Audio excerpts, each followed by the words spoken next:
नमस्कार दोस्तों, मेरा नाम है अंशुमन नायक और आप सभी का बहुत बहुत स्वागत है इंडियन डिफेंस न्यूज के डिफेंस टॉक सीरीज में, जहां पर हम रोज नए नए डिफेंस अपडेट्स के बारे में बात करते हैं। तो चलिए देर न करते हुए आज की वीडियो शुरू करते हैं।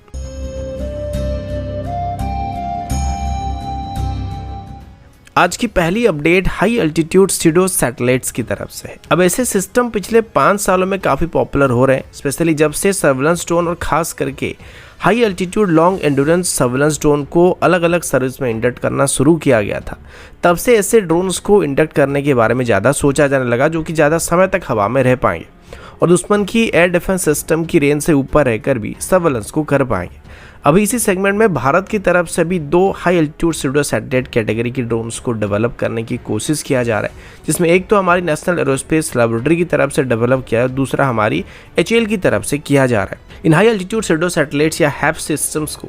अभी बहुत सिविलियन और मिलिट्री एप्लीकेशन में हम लोग इस्तेमाल कर सकते हैं और इनकी एक सबसे बड़ी खास बात यह कि अगर ऐसी कोई भी ड्रोन हम हमारी बॉर्डर के करीब ऑपरेट करते हैं तो ये दुश्मन की एरिया में लगभग 60 से 100 किलोमीटर तक नज़र रख सकता है, जिससे हमको दुश्मन की हर एक एक्टिविटी पता चल सकती है और टेक्निकली हमारे एयर स्पेस में होने की वजह से दुश्मन भी इसका कुछ बिगाड़ नहीं सकता है।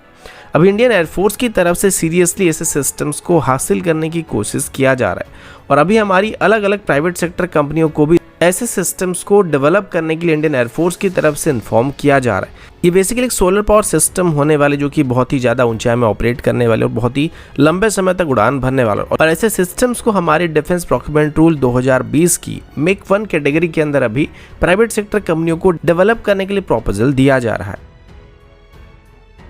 अगला अपडेट इंडियन आर्मी की तरफ से है। इंडियन आर्मी की तरफ से कुछ महीने पहले एक RFI को इशू किया गया था, जिसमें इंडियन आर्मी के लिए एक नई लाइट आर्मर्ड मल्टीपर्पज व्हीकल को खरीदने का प्लान किया गया था और इस टेंडर में टोटल 800 व्हीकल को खरीदने का प्लान किया गया था। इसी बीच अभी इंडियन आर्मी की तरफ से बात बताया जा रहा है कि जो टेंडर फ्लोट किया गया था, इसमें अभी आर्मी को 4 मेजर इंडियन कंपनी की तरफ से अपना रेस्पॉन्स को सबमिट किया गया। इसमें अशोक लेलैंड की तरफ से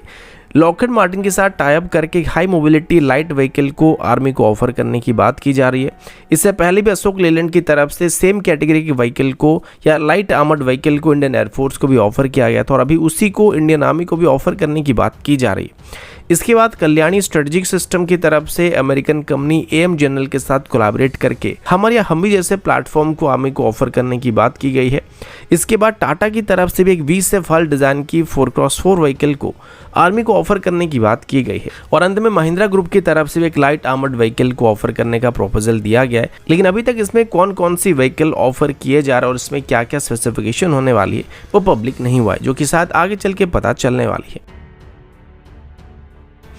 अगला अपडेट एक इंडिजिनस एंटी टैंक माइन को लेके है, जिसका नाम वैभव है और ये एक मॉडर्न जनरेशन की एंटी टैंक माइन है, जिससे भारत की तरफ से इंडिजिनसली डेवलप और मैन्युफैक्चर किया जा रहा है। अभी बताया जा रहा है कि ऐसे लगभग 600 नए माइंस को आर्मी की तरफ से अपनी सर्विस में इंडक्ट किया जा रहा है। इसे पूरी तरीके से DRDO की तरफ से डेवलप किया गया और इसकी खास बात यह कि इसको पुराने माइंस की तरह एक बार डिप्लॉय करने के बाद इसे रिमोटली आर्म किया जा सकता है, जो कि ज़रूरतों के हिसाब से हमारे लिए काफ़ी फ्लेक्सिबल ऑप्शन होने वाली है। DRDO के मुताबिक इससे टैंक समेत किसी भी आर्मर्ड यूनिट को न्यूट्रलाइज करने के लिए डिज़ाइन किया गया है और इसमें न्यू एज प्लास्टिक का इस्तेमाल किया जा रहा है, जिससे इसको हैंडल करना बहुत ही आसान होने वाला है। इसको मैनुअली या फिर मशीन के जरिए भी डिप्लॉय कर सकते हैं और इसमें एक सेफ्टी मैकेनिज्म का भी इस्तेमाल किया जाए, जो कि इसके ऑपरेटर्स को भी इसको सेफली डिप्लॉय करने में मदद करने वाला है और इसको डिप्लॉय करते वक्त ऑपरेटर को कोई खतरा नहीं होने वाला है। और सबसे खास बात ये कि इससे इलेक्ट्रॉनिकली आर्म्ड किया जा सकता है और एक बार आर्म्ड करने के बाद ये 120 दिन तक एक्टिव रह सकता है और अगर इस दौरान कोई दुश्मन इसके ऊपर नहीं जाता या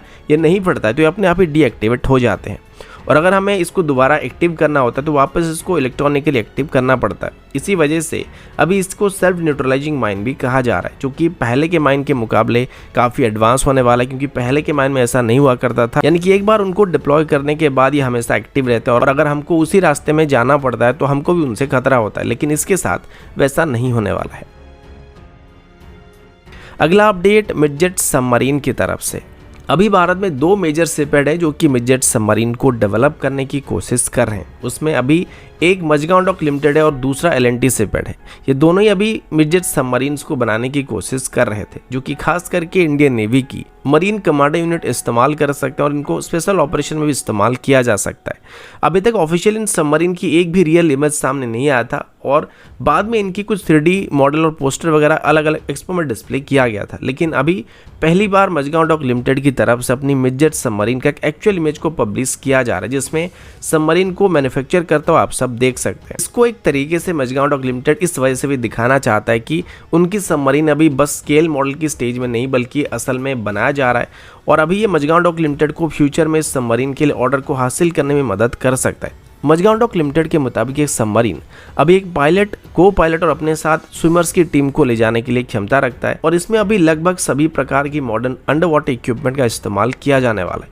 जिसमें मॉडर्न सोनार, नेविगेशन सिस्टम और कम्युनिकेशन इक्विपमेंट मौजूद होने वाले हैं। और ये पहला ऐसा सबमरीन भी होने वाला है जिसको पूरी तरीके से इंडिजिनसली डेवलप और मैन्युफैक्चर किया जा रहा है। इस सबमरीन को अभी के लिए तो MS-X02A का नाम दिया जाए, लेकिन आगे चल के हो सकता है इसको कोई फॉर्मल नाम भी दिया जाएगा। अगला अपडेट भारत और कनाडा की तरफ से है। वैसे अभी तक देखा जाए तो भारत और कनाडा की रिलेशन ठीक ठाक थे, मतलब उतने भी अच्छे नहीं थे, बस ठीक ठाक थे, क्योंकि शुरू से ही कनाडा में खालिस्तानी एक्टिविटी को सहारा दिया जा रहा था और इस बात को लेके कई बार भारत की तरफ से कनाडा को, उनकी गवर्नमेंट को इन्फॉर्म भी किया गया था कि कनाडा से Khalistani terrorist anti India propaganda को फैला रहे हैं और डायरेक्टली कनाडा की लैंड को एंटी इंडिया एक्टिविटी को सपोर्ट करने के लिए इस्तेमाल कर रहे हैं, पर इस पर कनाडा की तरफ से आज तक कोई भी प्रॉपर एक्शन नहीं लिया गया था। फिर अचानक से आज कनाडा के प्राइम मिनिस्टर जस्टिन ट्रूडो की तरफ से भारत पर यह एलिगेशन लगाया गया था कि भारत की तरफ से भी कनाडा में मौजूद खालिस्तानी एक्टिविस्ट को टारगेट किया जा रहा और रिसेंटली जो मोस्ट वांटेड खालिस्तानी टेररिस्ट जिसका नाम हरदीप सिंह निज्जर था, उसकी हत्या के पीछे भी भारत का हाथ है, ऐसा कैनेडियन प्राइम मिनिस्टर की तरफ से पूरे पार्लियामेंट में वहां पे बताया गया था। यानी कि एक तरीके से उनका एक कहना था भारत अपनी खुफिया एजेंसी की मदद से, अपनी एजेंट्स की मदद से ये सब कर रहा है और कनाडा में मौजूद खालिस्तानी टेररिस्ट को मार रहा है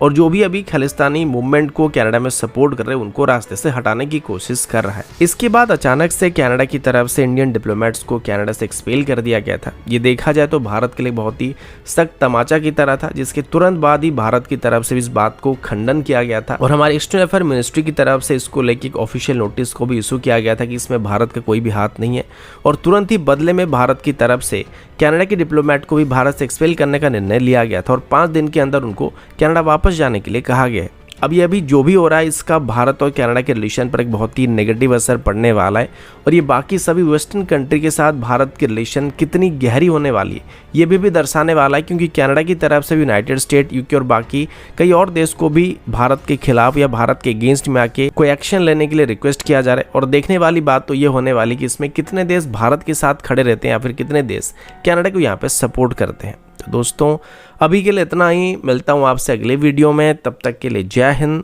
वंदे मातरम।